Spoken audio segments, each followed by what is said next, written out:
mengikuti Pilkada tahun 2024 melakukan penyampaian visi misi yang berlangsung di gedung DPRK setempat. Penyampaian visi misi para paslon dipimpin langsung oleh Ketua DPRK sementara Irwanto NP dan dihadiri oleh anggota DPRK serta Komisioner KIP dan Panwasli Aceh Jaya. Pantauan di gedung DPRK Aceh Jaya, keempat pasangan calon yang maju pada Pilkada 2024 Aceh Jaya menyampaikan visi misi terkait program kerja dan cara memimpin dan mengelola Aceh Jaya selama 5 tahun ke depan.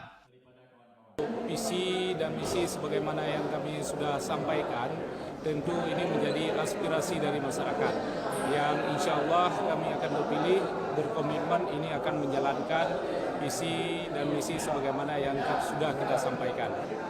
Untuk visi dan misi ini tentu sebagaimana yang sudah kita sampaikan ini akan kita lanjutkan semua, salah satunya baik pemberdayaan ekonomi, bidang kesehatan, bidang pendidikan, terutama menyangkut dengan sumber daya manusia, tentu ini yang menjadi perhatian kita khusus untuk di Aceh Jaya.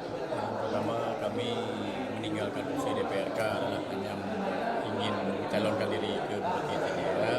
Apabila Allah menitipkan kemenangan untuk kami, maka kami yang pertama tetap mengembalikan program Pro Rakyat.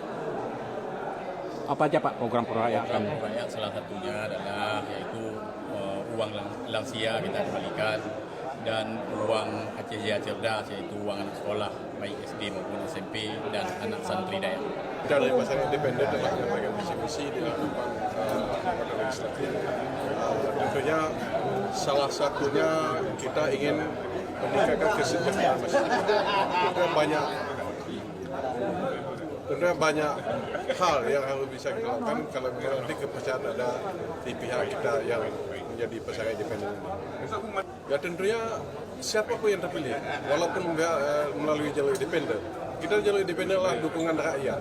Pasti anggota legislatif juga dukungan rakyat. Sesuai dengan yang sudah saya ucapkan, bahwa sektor pertanian dan kelautan, sektor saya tetap saya melanjutkan program-program yang sudah saya ucapkan. Satu program pembangunan pemberdayaan masyarakat Aceh Jaya, karena saya maju bersama rakyat Aceh Jaya. Insya Allah kalau saya jadi Bupati Aceh Jaya nanti, mungkin inilah satu-satunya saya maju dari koalisi independen. Penyampaian visi misi para paslon Bupati Wakil Bupati Aceh Jaya ini juga sebagai bentuk transparansi yang harus disampaikan ke publik sehingga publik mengetahui program kerja para pasangan calon tersebut jika terpilih nantinya. Dari Aceh Jaya, Musliadi, TV Aceh melaporkan.